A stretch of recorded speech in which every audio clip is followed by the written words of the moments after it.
എറണാകുളത്ത് സംസ്ഥാന ഭവന നിർമ്മാണ ബോർഡിന്റെ ഉടമസ്ഥതയിലുള്ള റവന്യൂ ടവറിൽ 2 ആഴ്ച മുൻപുണ്ടായ ഭക്ഷ്യവിഷബാധയ്ക്ക് കാരണം കണ്ടെത്താൻ പരിശോധന തുടരുന്നു.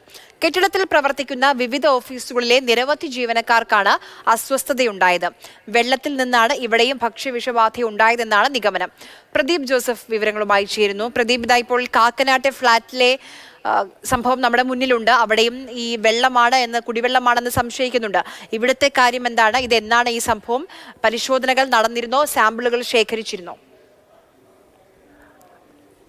ഏതാണ്ട് 2 ആഴ്ച മുൻപാണ് എറണാകുളം നഗരത്തിൽ സ്ഥിതി ചെയ്യുന്ന സംസ്ഥാന ഭവന നിർമ്മാണ ബോർഡിന്റെ ഉടമസ്ഥതയുള്ള എറണാകുളം റവന്യൂ ടവറിൽ വിവിധ ഓഫീസുകളിൽ ജോലി ചെയ്യുന്നവർക്ക് ഭക്ഷ്യവിഷബാധയുണ്ടായത്. സിറ്റി പോലീസ് കമ്മീഷണറേറ്റ്, ജില്ലാ ലോട്ടറി ഓഫീസ്, ഭവന നിർമ്മാണ ബോർഡിന്റെ ഓഫീസ് തുടങ്ങി നിരവധി ഓഫീസുകളും കൂടാതെ നിരവധി സ്വകാര്യ വ്യക്തികളുടെ ഓഫീസുകളും സ്ഥാപനങ്ങളും ഒക്കെ ഈ ടവറിൽ പ്രവർത്തിക്കുന്നുണ്ട്. ഇവിടങ്ങളിൽ ജോലി ചെയ്യുന്ന വിവിധ ആളുകൾക്കാണ് ഇത്തരത്തിൽ രോഗബാധയുണ്ടായത്. ഛർദിയും വയറിളക്കവും മറ്റ് അസ്വസ്ഥതകളുമായിരുന്നു പലർക്കും. തുടർന്ന് നടത്തിയ അന്വേഷണത്തിലാണ് കുടിവെള്ളത്തിലെ വിഷാംശം തന്നെയാണ്, അല്ലെങ്കിൽ കുടിവെള്ളത്തിലെ മാലിന്യമാണ് ഇത്തരം ഒരു സാഹചര്യത്തിന് കാരണമെന്നുള്ള പ്രാഥമിക നിഗമനത്തിൽ എത്തിയിരിക്കുന്നത്. ഇതേ തുടർന്ന് ജലവിഭവ വകുപ്പ് ജലം ശേഖരിക്കുകയും പരിശോധന നടത്തുകയും ചെയ്തിട്ടുണ്ട്.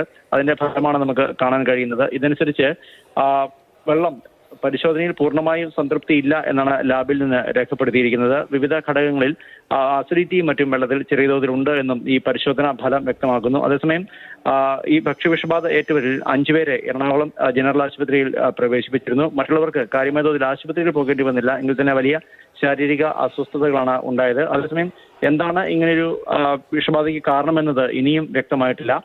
ജലത്തിന്റെ അപാകത തന്നെയാണെന്നാണ് പ്രാഥമിക വിലയിരുത്തൽ. ഇവിടെ വാട്ടർ അതോറിറ്റിയുടെ ജലം സ്വീകരിക്കുന്നുണ്ട്, കൂടാതെ സ്വകാര്യ വ്യക്തികളിൽ നിന്നും വെള്ളം സ്വീകരിക്കുന്നുണ്ട് എന്നാണ് സംസ്ഥാന ഭവന നിർമ്മാണ ബോർഡ് അറിയിച്ചത്. അതേസമയം പ്രശ്നങ്ങളെല്ലാം പരിഹരിക്കപ്പെട്ടു, ടാങ്കുകൾ വൃത്തിയാക്കി എന്നും അവർ അറിയിച്ചിട്ടുണ്ട്. അതേസമയം നിലവിൽ കാക്കനാട് വെള്ളത്തിൽ നിന്നുണ്ടായ ഭക്ഷ്യവിഷബാധയുടെ പശ്ചാത്തലത്തിലാണ് ഇക്കാര്യം കൂടുതൽ ചർച്ചയാകുന്നതും. അതേസമയം ഇത്തരമൊരു സംഭവം തങ്ങളുടെ ശ്രദ്ധയിൽപ്പെട്ടിട്ടില്ല അല്ലെങ്കിൽ അറിയിച്ചിട്ടില്ല എന്നാണ് നഗരസഭ ആരോഗ്യ വിഭാഗം പറഞ്ഞിട്ടുള്ളത്.